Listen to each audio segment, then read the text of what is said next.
L34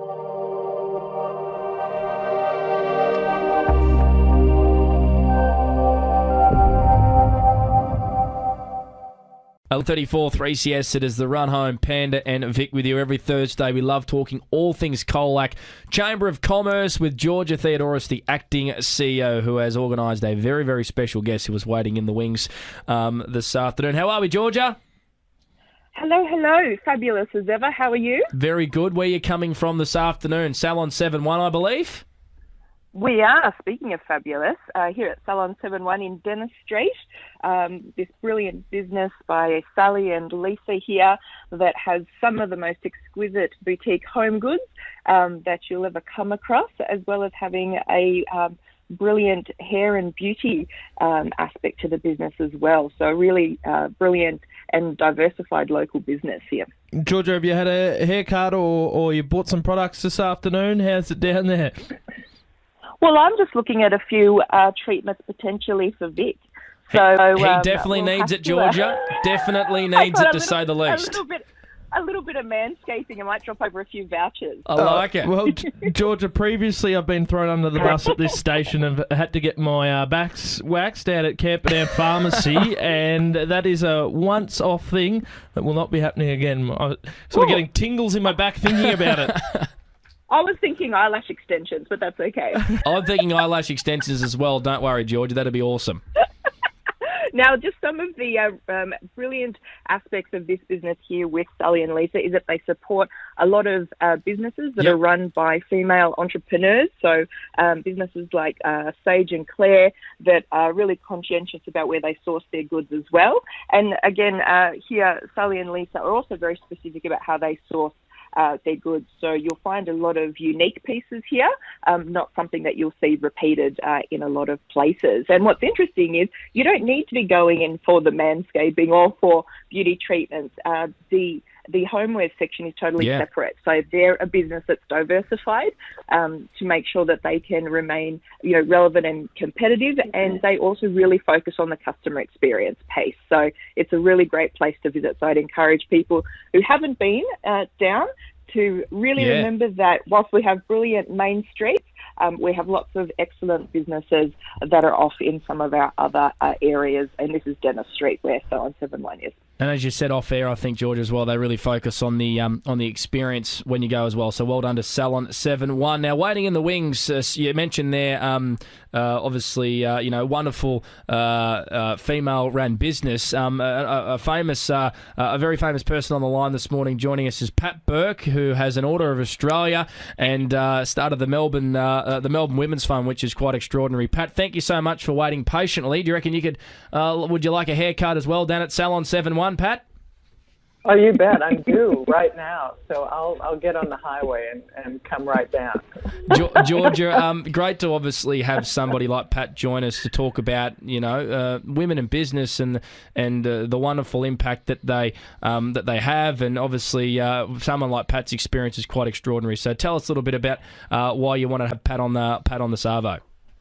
Well, I wanted to highlight some of the brilliant activities that women undertake. And one of the things that I think sometimes sets women in particular apart is that they can have an idea and follow through with that to an outcome that can really affect communities and have a long-lasting impact. And sometimes all it takes is an idea and two women to meet and want to actually get that idea off and running. And this is why I think Pat is so extraordinary, because she had an idea. She met a woman with another similar passion, and the Melbourne Women's Fund was born. And I might hand over to Pat to give us a little bit more of an explanation of what the Melbourne Women's Fund has turned into from that idea.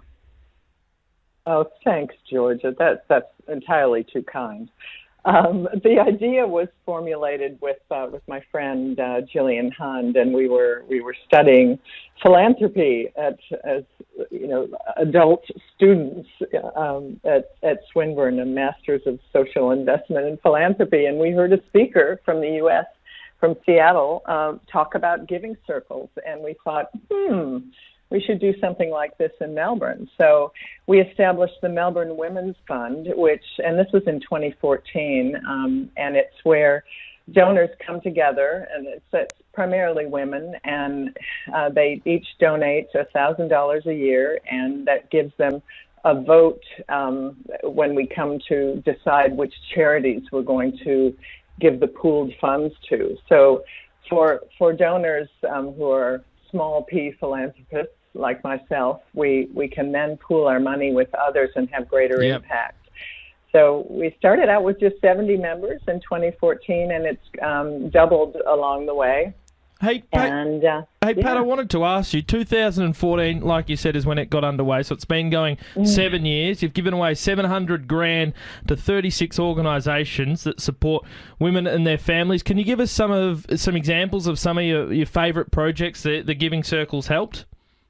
Oh, look, it's amazing. We have some recipients that do work in family violence and support First Nations women and around housing stress, and it's really gritty issues that women deal with across all areas. One of the first organizations that we funded is a great story.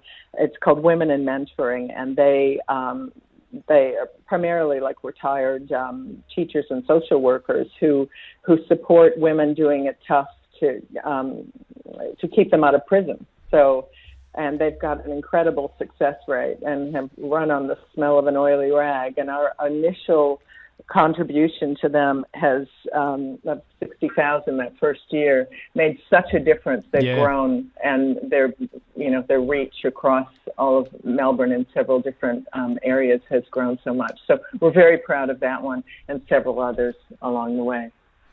Georgia, a pretty amazing contribution in International Women's Week as well, and we have the big International Women's Day event in Colac tomorrow night as well. We do, and just within our region, I mean, Pat and Gillian Hunn, they're examples of women doing great things within Melbourne, but here within our region, we have so many examples, and we'll be celebrating that tomorrow night at Colac. We have local sports stars, we have, just to mention some of our brilliant, counsellors, we have, Mayor Kate Hansen, who was, a real inspiration to a lot of women within the region. And again, as we said, business owners across our area. Over the last 10 years, 2/3 of all new businesses have been started by women. So the sisters are out there getting shit done. Oh, sorry, better bleep that. No, we won't be editing that out, Georgia. I can assure you that is one of the great things that's been said on this program. Thank you very much. Are you allowed to say that word? Getting shit done? That's Absolutely. great. And our very own Kate Mead from the Morning Rush here at 3CS will be there tomorrow night as well. So great to see a great event happening locally. I'll put that on my business card for the chamber. I love it. What a quote. Pat Burke, Order of Australia, thank you so much for joining us on the Run Home to Savo. And Georgia Theodoris, thank you so much as well. Happy International Women's Week. Thank you. Take care. It's been wonderful to be part of this. Cheers.